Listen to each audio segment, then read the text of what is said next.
Hi everyone, it is Saturday, September 19th, 2015, and today's review is going to be food reviews. So I will start by telling you a recipe that I did tonight, which was super freaking easy, and I think anybody can do. You will need a slow cooker to do it, so I happen to have one. Just never know when I'm going to need it. It's the first time I've actually used it, so it's kind of cool. And then it's called baked peaches. And what you do is if you turn on you turn on low, it's going to take you 5 hours to cook this, 4 to 5 hours. Turn on high, it's going to be 2. So I did the high method because I was going to be home. So what you do is you take however many peaches you want to do this with. I took 4. I have to do 2 batches of this because my slow cooker will only fit 2 peaches at a time in there. But anyways, you take a peach, you cut it in half, you pit it, and then you put it skin side down inside your slow cooker with 1/3 cups of water, or what I did was put a little bit more because the 1/3 didn't cover the complete bottom of my slow cooker. Then you take granola. You should take, it says use gluten-free granola. I just use nut-free granola, just like regular granola with like the maple syrup and whatnot. And I put that in there. You put a little bit on top. You put about a tablespoon or a teaspoon of butter, your preference, whatever you prefer. You go ahead and cover that. You cook that for 2 hours. You take it out, and it basically tastes like a peach pie, because it makes the peach all soft and mushy and lovely like you did when you were a kid and you couldn't wait to taste it. Another thing you could do when you get done is you can maybe put a scoop of vanilla ice cream or whatever ice cream you prefer on top, or whipped cream. I'm not using the whipped cream or the ice cream because I've decided to go pretty much dairy-free. But if you choose to do that, no problem. Go ahead and do it. It's great. I would link the recipe down below, but this is a recipe I found in a magazine because unfortunately I'm unable to do it.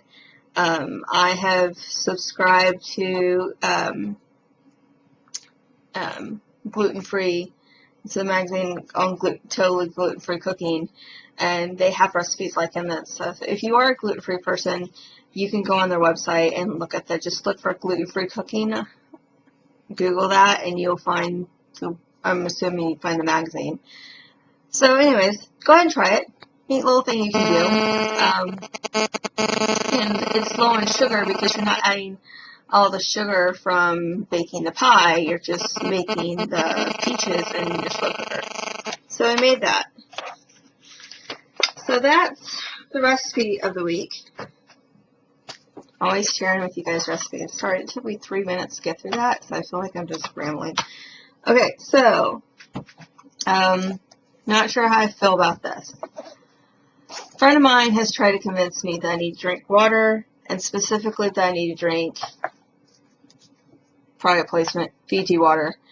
I haven't been able to tell a huge difference in the way I feel by drinking it. I have tons of it left. I'm going to finish it. I might pick up some more water when I get done, but I'm probably not going to pick up Fiji.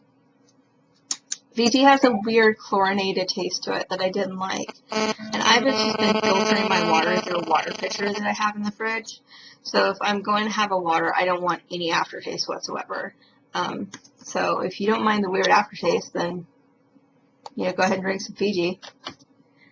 So you have that. Okay, so third day I made this potato thing, and one thing they told you to do afterwards when you're cooking it, when you get done and you're ready to eat, is to use sour cream with it, which makes perfect sense. It's potatoes and onions and mushrooms, and it was just really, really good. But you're supposed to use sour cream when you eat it, and I'm dairy-free again, so I decided, well, when I'm in the store, I wonder if I can find vegan or dairy-free sour cream. I found vegan sour cream.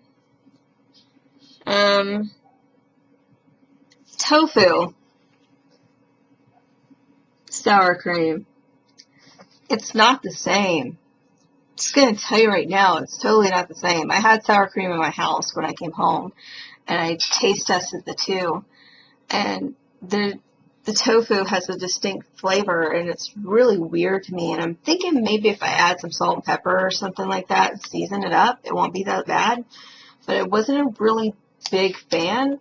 So if you have any suggestions on, you know, vegan versions of sour cream, or how to make your own vegan sour cream without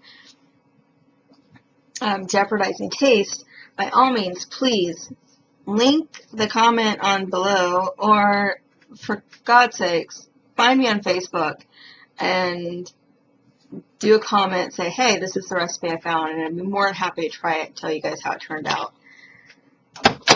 So I have that. Butter has milk in it. It's a dairy product, so I have tried to find a good butter. Now, this is what I tried. Earth Balance Soy Garden. This is natural buttery spread, powered by plants. All oil contains soy. Alright, so no gluten, soybeans, water, salt, all that good stuff. The only problem I'm having with this is I'm used to a very creamy butter, and when you need to spread butter on bread, or you need to spread butter on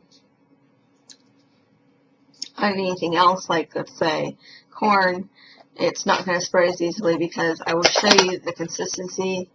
This butter is very thick. Sorry, those are forks. I ran out of spoons earlier tonight. Fork marks.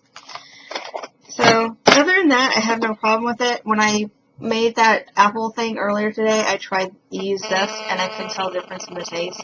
I haven't been able to tell the difference in the taste at all with this. So if you're going dairy-free, it's a really good thing to try. Upside down. Earth Balance Soy Garden. Yeah. 3 more things and I'll be done. So I've tried Amy's Kitchen. Amy's makes some really good stuff.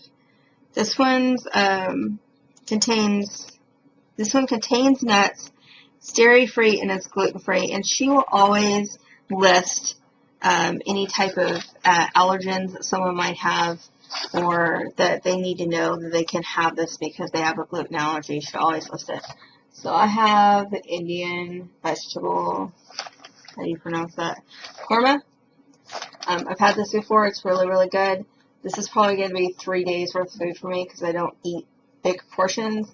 But one thing you might want to look for is if you have an onion allergy, it has onions in this one. So read the ingredients. But any of Amy's stuffs are always vegetarian across the board. There's never any meat in any of her stuff. Some stuff she's even lucky enough to do vegan stuff. So this one actually said ingredients vegan. 0 trans fat, no MSG, no preservatives. You can cook this in your oven or you can cook it in your microwave, either one. Bad part, shit ton of carbs. I won't watch that. Then I tried this. Oh, by the way, I got that at my health food store. You can sometimes find the first 2 things, the sour cream and the Earth Balance, I got at my regular grocery store. The Amy's I got at my health food store, and you can sometimes find a couple of those at your regular grocery store. I know Target even carries them if you have a Target Superstore, so check that out. This one, I'm trying to remember where I got it. I think I got this at the health food store again. Yeah, I did. I got this at Sprouts. Okay, so Tres Pupas. I don't know how to pronounce that. So it's basically a tortilla that's stuffed with beans and kale. Yeah. So I think that was inside it. Pinto beans, kale, and all this powder and stuff. So it's really, really good. This one's actually really low in carbs. Serving size was 1 of these. There's 4 of these in a container. I only ate 1 because it was just that freaking good. If you want to dip it in sour cream and you don't have an allergy, or you're not dairy free, or if you find a good dairy free sour cream, it'd probably be really good with that and some cilantro and some pico de gallo. Even though this is not Mexican, it's Salvadorian, you could totally do whatever you want. And the last thing I was going to show you guys is I bought this at Cost Plus World Market.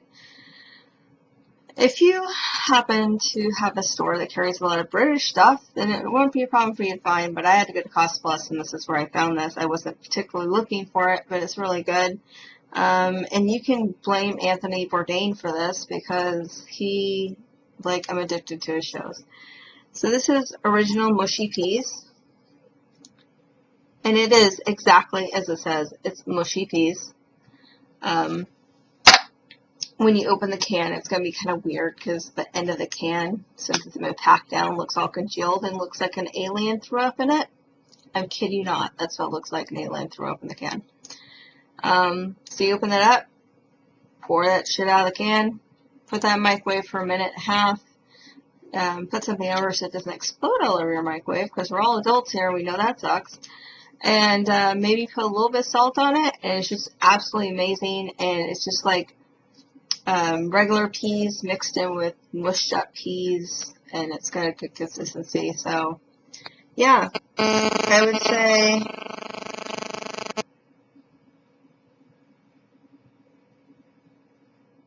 total fat 0 grams, so carbs 10 grams, but it doesn't tell me how many servings are in here, but I'm not going to eat the whole freaking can, so I don't know. But anyways, so those are my reviews.